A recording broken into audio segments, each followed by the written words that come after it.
O Clube do Pé foi uma ideia que nós viajamos muito junto, eu e o professor Napoli. Fomos dar curso em Barcelona, que o Vilador foi um dos entusiastas, que ele veio a São Paulo falar com o professor Napoli, falar comigo, para que nós fundássemos o Clube do Pé e a associação, a Sociedade de Pé, que são coisas independentes. O Clube do Pé surgiu antes. Doutor, naquela época não tinha quase publicação internacional, não tinha muita coisa sobre o pé. Tinha. Não tinha muito como hoje, não tinha internet, não tinha nada disso. Mas tinha o Journal of Foot and Dunk, o Journal of Bone and Joint Surgery, que existe até hoje. Existia o Clinical Orthopedics, que também naquela época já existia. Existia a Minerva Ortopédica, que era um jornal italiano. Existia, a gente tinha como. E a biblioteca do Instituto Godoy Moreira era fantástica. Assinavam, eram assinantes das principais revistas de ortopedia do mundo. Mas específica de pé também já tinha alguma coisa? Nós tínhamos um grupo assim que atendia na sexta-feira, muito assim, meio por fora, enfim, não tinha assim uma turma, mas nós começamos às sextas-feiras. E em qual país que o senhor acha que foi pioneiro em relação ao pé? Bom, se destacava que na época vocês buscavam se inspirar nos trabalhos? Eu não sei dizer qual é o que surgiu primeiro, mas os Estados Unidos sempre teve o Foot and Ankle, sempre. E já tinha uma revista especializada. Não é essa que existe hoje, que é chama-se Foot Surgery. O Foot Surgery é uma Journal of Foot Surgery, surgiu agora há pouco tempo, não tem nada a ver com a Foot and Ankle. Journal of Foot and Ankle, que é da Sociedade Americana. Então essa tem publicação forte, é uma jornada, é uma revista muito forte, publica trabalhos muito bons. Eu comecei a participar da SBOT depois que eu me formei, que eu vim para São Paulo e cheguei a ser presidente da SBOT em 1992, 93 ou 91, 92. Eu fui presidente da SBOT, geral. E depois o Clube do Pé. Depois do Clube do Pé. E como era que vocês começaram, até mesmo informalmente? O Clube do Pé foi o seguinte: o professor Napoli fez um consultório novo, em frente ao hospital, ele era um dos donos do Hospital Anchieta, só de ortopedia, e ele fez um consultório que ele atendia muito pé. Ele era ortopedista geral e muito bom ortopedista. E depois nós começamos a não desviar, mas fazer além de tudo, principalmente no HC. Fazer ortopedia geral e no meio das coisas nós enfiávamos os pés. E começou a se fazer ambulatório de pé na sexta-feira e cirurgia era difícil para conseguir um dia de horário para o grupo assim, tinha que operar no grupo onde ele pertencia. Se era adulto, era um grupo de mulher ou de homens, e criança no grupo de criança, menino ou menina. Isso assim ficou alguns anos desse jeito. E o Clube do Pé nasceu antes do grupo de pé, da Sociedade de Pé, muito antes. Vocês se reuniam na edícula? Como que foi essa história? Então, ele tinha um espaço? Ele tinha um anfiteatro. Ele fez um consultório muito bem feito, tudo bem organizadinho, e fez no fundo uma edícula onde tinha lá uma salinha de café e tinha um anfiteatro de 20 lugares, 20 e poucos lugares, um anfiteatro. Então lá nós passávamos a fazer o Clube do Pé. E eu não tenho a data certinha de quando foi, mas eu acho que o Napoli já deu para você. Já. Então aquilo. E como que era o entusiasmo dos que frequentavam? Assim, mais pessoas queriam trabalhar especificamente o pé? Também começou a ter demanda maior dos pacientes? por um E atendimento especializado? naquela época nós começamos a levar doente. Não era só leitura de revista, de artigos, de estudo, nada disso. Nós levávamos o paciente, às vezes 3 pacientes, 2, 3 pacientes. Tudo de caso mesmo ali. Caso, vivo, ao vivo. E foi uma época muito boa, porque eu sempre morei aqui em Santo Amaro, moro aqui pertinho, e eu ia, para ir lá para o hospital, perto do Hospital Anchieta, era uma tragédia, mas eu ia direitinho. Hoje não dá para você fazer isso. A gente ia tranquilo, 15, 20 minutos, estava lá. Vocês chegaram a ser em quantos? Lá? Frequentavam, assim, Eu na acredito época dos que grandes tempos? eu acredito que em torno de 20 e pouco.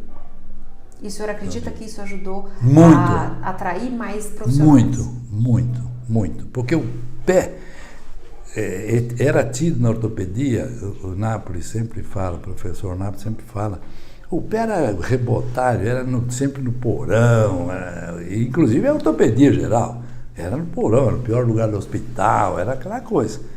E o pé não era diferente. Então foi realmente foi foi levantado o problema do pé, que é um problema muito sério, não é uma coisa tão simples. Então, e passou a despertar o interesse dos médicos. Passou a despertar o interesse dos médicos, de todo mundo. E foi ali que então surgiu a ideia, vamos fazer uma sociedade só nossa. Foi. Nós, com essa história do Clube do Pé, nós tínhamos muito relacionamento internacional que nós frequentávamos, como eu frequento até hoje. O senhor também foi presidente e fundou a Federação Latino-Americana. Foi. Isso, mas foi depois do pé. Primeiro fez a associação. Bem depois. Eu fui presidente de todas as sociedades do mundo de ortopedia. Não sei se por mérito ou por cara dura. Então foi uma coisa que isso foi aparecendo. Nós fundamos em Buenos Aires, foi fundada num congresso a Sociedade Latino-Americana da perna e pé. Aí incluía a perna e pé, FLAMECIP. E fui o primeiro presidente dessa sociedade também. Na Sociedade do Pé, o senhor estava presente na primeira reunião, na Tava. Como foi aquele dia? Que o senhor lembra do dia? Nós fizemos, eu não me lembro do dia, mas está aqui no livro, está marcado. Depois nós podemos ver. Nós fizemos na Associação Paulista de Medicina, na Brigadeiro Luiz Antônio, e apareceram 99 membros. Então, esses 99 não muda, porque são sócios fundadores. E nesta reunião, onde foi fundada a sociedade, nós já elegemos a primeira diretoria. Que o Napoli era o primeiro presidente e eu fui o primeiro secretário nessa fundação. Qual era o principal objetivo da sociedade naquele momento, assim, as principais anseios? Estudo das patologias do pé, decidir sobre nomenclaturas, porque existe muita confusão na nomenclatura do pé. O raio para alguns é no terceiro dedo, para outros é o rádio anatômico do corpo inteiro. Então existe, até hoje ainda existe uma certa confusão de nomenclatura com relação à nómina anatômica. E naquela época a Sociedade do Pé, ela era um braço da SBOT, ela tinha uma ligação? Não era, não existia Sociedade de Pé. Quando nós fundamos, claro que foi uma sociedade pertencente à SBOT. Nós sempre fomos um ramo da SBOT. Interligados, mas nós tínhamos os nossos estatutos independentes da SBOT. Depois que começou-se a fazer na SBOT, porque também não tinha, sociedade de ombro, sociedade de quadril, sociedade de joelho e a sociedade de pé, que já existia há muitos anos, quando a SBOT começou a se dividir, começou a fazer as principais sociedades regionais. Ombro, mão e cotovelo, joelho, coluna, quadril e assim por diante. E quais eram, doutor, as principais áreas de interesse do senhor? O que o senhor gostava de atuar na especialidade? O que o senhor mais estudou? O que o senhor mais... Bom, eu fui um indivíduo preparado para ser ortopedista. Naquela época não tinha subespecialidade. Mas eu me preparei para ser ortopedista geral. Tanto que eu fazia tudo. Mas eu tinha muito mais interesse por pé e tornozelo.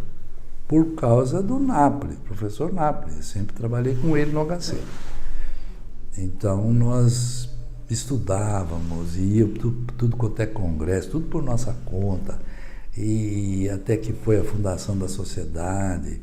Enfim, foi uma luta insana. E nós temos, felizmente, nós temos bom prestígio lá fora. Então, nós tínhamos amigos do Vilador, na Espanha, Barcelona, tinha amigo em Buenos Aires, nós tínhamos colegas americanos, que depois eu comecei a frequentar os congressos americanos. Durante 30 anos, pelo menos, de 80 até 2000 e pouco, eu frequentava o congresso americano todos os anos. Até que eles começaram a fazer também o congresso de pé e tornozelo. Que agora eu estou indo para em Boston, dia 8. Um congresso que eu vou, se posso, todo ano.